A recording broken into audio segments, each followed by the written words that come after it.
Manchester United are back at Carrington today, as Michael Carrick and his coaching staff continue to put the squad through its paces, ahead of Sunday's huge Premier League clash against Ipswich Town at Old Trafford. After the disappointing 2-0 defeat to Hull City on the opening weekend, there is a real sense that United need to respond in front of their home supporters, and the work on the training pitches is becoming increasingly important as Carrick looks to sharpen his team, improve the intensity, and prepare the players for what should be a completely different test at the Theatre of Dreams. The big talking point from today's session is, of course, new signing Carlos Baleba. And Reds, seeing Baleba out there working on the grass with his new Manchester United teammates is exactly the kind of sight supporters have been waiting for. There is still an element of caution around his fitness and match sharpness, because this is a player who has only just arrived at the club and cannot simply be thrown into Premier League action without the proper preparation. But the fact that he is already working hard on the training pitch is hugely encouraging. Of course, we must be realistic. One training session does not automatically mean Baleba will be ready to start against Ipswich. Carrick and his medical staff will have to assess him carefully, and I would personally rather see United take their time and let him continue his rehabilitation from recent ankle injury he got in recent weeks, and Bareba aimed to work hard, and he could be back in full training as soon as possible. For me, the most exciting thing about Baleba is what he could eventually bring to this Manchester United midfield. He is powerful, energetic, aggressive in the challenge, and capable of covering huge amounts of ground. United have needed that kind of physical presence in midfield, particularly after the long-term absence of Manuel Ugarte, and Baleba could give Carrick another option when it comes to controlling transitions and protecting the defence. But while Carrick is preparing the players on the training pitch, Manchester United's recruitment team remain extremely busy behind the scenes. And there is another important story developing around Joshua Zirkzee. According to the latest reports, Zirkzee has been informed that he is no longer considered part of Manchester United's long-term project, with the club now open to his departure. That is a significant development, because it suggests United are prepared to move on from the Dutch striker if the right opportunity presents itself. And there is already movement from Italy.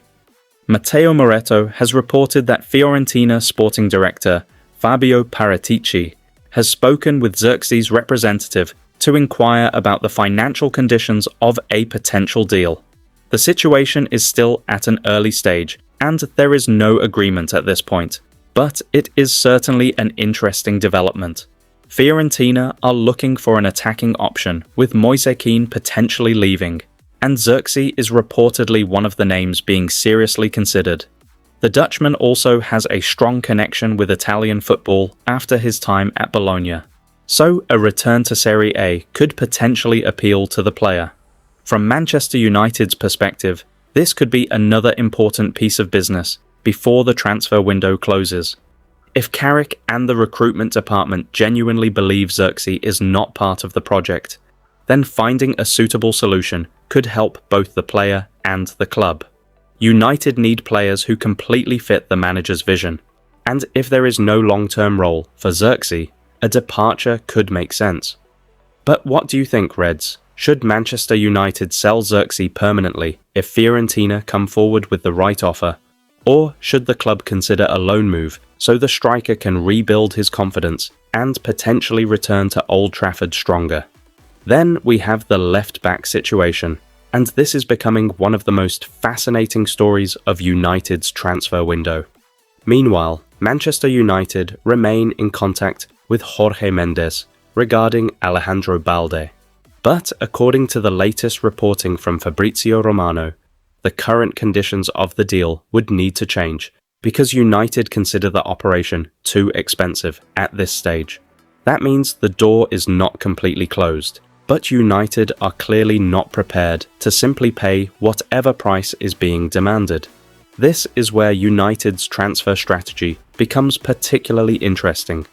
Balde is undoubtedly a high-quality player, and if United could bring him to Old Trafford under sensible financial conditions, he would represent a major signing. His pace, attacking ability and experience at Barcelona make him an attractive option for Carrick's squad. However, United have to be careful not to overpay simply because the player has a big reputation, and that is exactly why the relationship with Mendes could become important in the final stages of the window. United are reportedly also exploring Jorge Salinas, another left-back represented by Mendes. The Racing Santander defender has a €16 million release clause, and Racing have previously made it clear that they want that clause met, rather than accepting a lower negotiated fee. So, Reds, could this be United's alternative route? If the Balde deal becomes too expensive, Salinas could represent a considerably cheaper option. United would still be signing a young player with potential, while keeping more money available for other areas of the squad.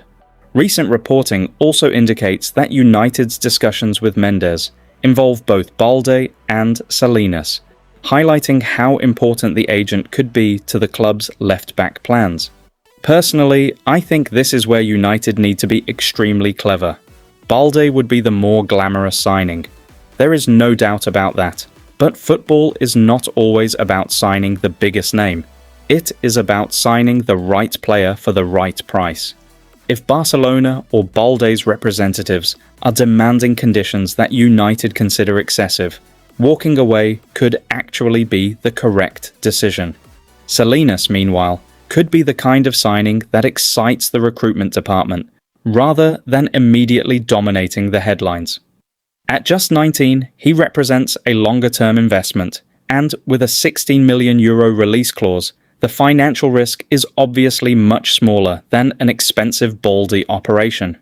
United have already shown this summer that they want to build a younger squad with players who can develop and grow at Old Trafford. That brings us back to one of the most interesting questions of the entire transfer window. Should United spend big on Balde, or should they activate Salinas' €16 million clause and invest the remaining money elsewhere? For me, if the Balde deal becomes financially unreasonable, I would rather see United walk away and pursue a sensible alternative than repeat the mistakes of the past by paying a premium simply because another club knows Manchester United have money. And then there is Jorge Salinas himself. Reports indicate that United have held discussions around the young Spanish defender, while the €16 million release clause remains the key issue. Racing Santander have already shown that they are reluctant to negotiate below that figure. So the decision now appears to be with Manchester United. Do they trigger the clause and get the deal done, or do they continue pushing for Balde? Either way, the next few days could be absolutely massive. United have already completed the Carlos Baleba signing, strengthening a midfield that has undergone a significant rebuild this summer. Now the attention appears to be shifting towards the left-back position, while the club is also working out the futures of players such as Zirkzee. And this is why the final days of the transfer window could be some of the most important of Carrick's Manchester United project. On the pitch, the immediate priority is Ipswich Town. Off the pitch, United are still trying to reshape the squad. That is a lot of work for Carrick, Jason Wilcox, Christopher Vivell, and the recruitment department. But the objective is clear. Build a Manchester United squad capable of competing at the highest level again. Mason Mount has provided a major boost to Manchester United ahead of Sunday's Premier League clash against Ipswich Town, with the midfielder training with the first team squad yesterday at Carrington. Mount has been carefully managed in recent weeks after picking up a minor injury, but his return to group training is a positive sign that he is moving closer to full match fitness. His involvement in the session will be particularly encouraging for manager Michael Carrick. For now though, all eyes turn back to Carrington. Baleba is working hard. The squad is preparing. Carrick is demanding a response. And after the Hull defeat, Sunday at Old Trafford is not simply another Premier League fixture.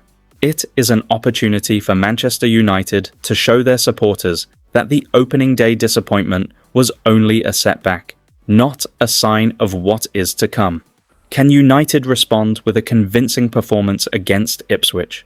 Can Baleba become involved sooner than expected? Will Carrick make changes to his midfield? Could Zirkzee be on his way out of Old Trafford before the window closes? Will United find a way to make the Balde deal financially viable? Or will Jorge Salinas become the surprise left-back signing? And most importantly, Reds, do you believe this Manchester United squad is finally beginning to look like a team capable of challenging at the top again? Let me know your thoughts, because the transfer window is reaching its climax. Carrington is getting busier, and there is still plenty of business to be done at Manchester United. The next few days could be absolutely crucial.